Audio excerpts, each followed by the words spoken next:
Thanks, guys. That was amazing. Thanks so much. I'd say I was speechless, but I have one more thing to announce. Coming this year. Corsair 2!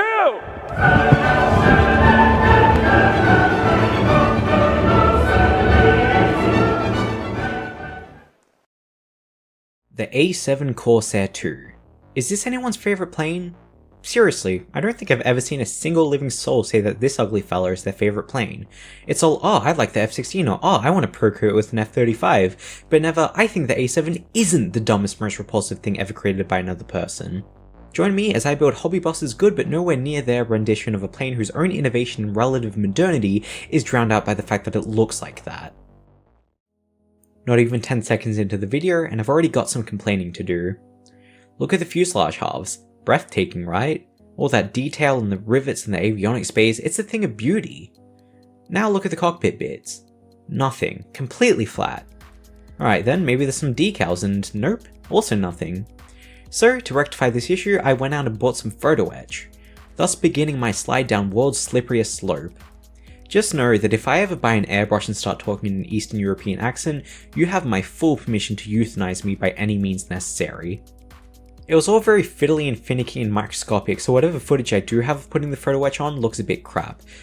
But otherwise, it's just like any other cockpit, so painting the main things, picking out some bits or possibly even bulbs if you so desire, and dry brushing everything within an inch of its life. Just a heads up if you go for the photo etch route like me though. The kit comes with 2 rails that are supposed to go next to the ejection seat, but the added thickness from the photo etch means that the seat won't fit properly with said rails in. I'd recommend only using the seat belts and ejection handles because the loss of those 2 rails is not a good trade-off for a bit of detail on the sides of the seats that you literally cannot see when it's in the cockpit. To say that this kit fits together is definitely a statement. It's super inconsistent. The air intakes have a big fuck off gap, the fuselage halves go together pretty decently on the top side but abysmally on the bottom, and the wings are almost perfect. All over the place but on average not as good as all the detail would leave you to believe. I guess this is what the 1/48th guys experience whenever they buy a kinetic kit. As such, I did have to do a bit of filling and sanding, particularly on the bottom half, just to even attempt to make it look presentable. It's not perfect, but if I did any more I'd probably just run out of plastic. Because I was already in the rhythm of shaking metal cans for minutes on end, I decided that I was going to prime this with good old Rust-Oleum, but before that I had to mask the canopies. You may notice that the tape I'm using is slightly flamboyant. It's called washi tape, I bought it for like 50 cents a roll from Kmart, and it's nigh on identical to Tamiya tape. So, there's a life pro tip for all my stingy brethren out there. The quality of this tape didn't help my woeful masking abilities, but such is life. I picked a pretty crap day to prime because of how unbelievably windy it was, but apart from some orange peeling I got on the bottom surface because I'm an idiot, it did turn out alright. While I was waiting for the primer to cure, I made 14 Mark 82 bombs. I've always wanted to build 14 Mark 82 bombs, ever since I was a kid. Building 14 Mark 82 bombs is a very fun and productive use of time. While I'm on the topic of weaponry, the AIM-9s provided with the kit are slightly inaccurate I think. The instructions say that they're AIM-9Bs, but they look like and tell you to paint them like AIM-9Ds. I opted to switch them out for some AIM-9Es from a Hasegawa weapon set I've got lying around, which are probably a bit more plausible given the context of the scheme I'm going with. That is 100% the reason I did that, and not because one of the fins from the kit part pinged off into nowhere. If there are other ways to spend an afternoon than building and painting small weapons, I very evidently don't know what they are. The last step I took before painting was the landing gears. The main landing gears are pretty simple, just put the thing in the thing and you're golden. The nose landing gear was a bit more complicated and I did have to do a bit of surgery for some reason, but otherwise, as long as you're basically competent at building models, it shouldn't be too bad. The scheme I went with was a pretty standard USAF Southeast Asia camo, and as such, took me 2 whole days to complete and at least 5.5 hours of just waiting for paint to dry. Much like the communist ideals America was fighting against during the Vietnam War, their Southeast Asia schemes are good in theory but complete and utter torture in practice. Another thing to note is that while Vallejo does have matches for most of the needed colours, the lighter of the 2 greens, FS34102, doesn't have such a match, and as such I had to do a bit of experimenting to find out what combination of greens would look decent. Of course, me and my finite wisdom forgot to label which green was which during experimentation, so the areas that should be dark green are light green, and vice versa.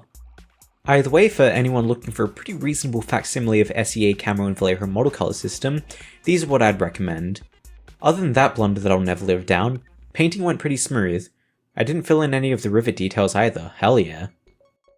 After a bit of gloss, the decals. This kit comes with two schemes. The first is allegedly the Corsair that dropped the last US bomb of the Vietnam War. The instructions don't explicitly say that, but I noticed Scalemates did, which is what led me to a bit of a research spiral. As seen in this screenshot here, Scalemates explicitly states that this plane flown by Colonel William D. Curry is the one that dropped the last bomb. After searching this up on Google, I found William Curry's Wikipedia page, which contains this photo you're currently looking at, as well as a tiny little text box stating that he was the one that dropped the last bomb. No citations. Everywhere else I found this factoid also doesn't cite their sources.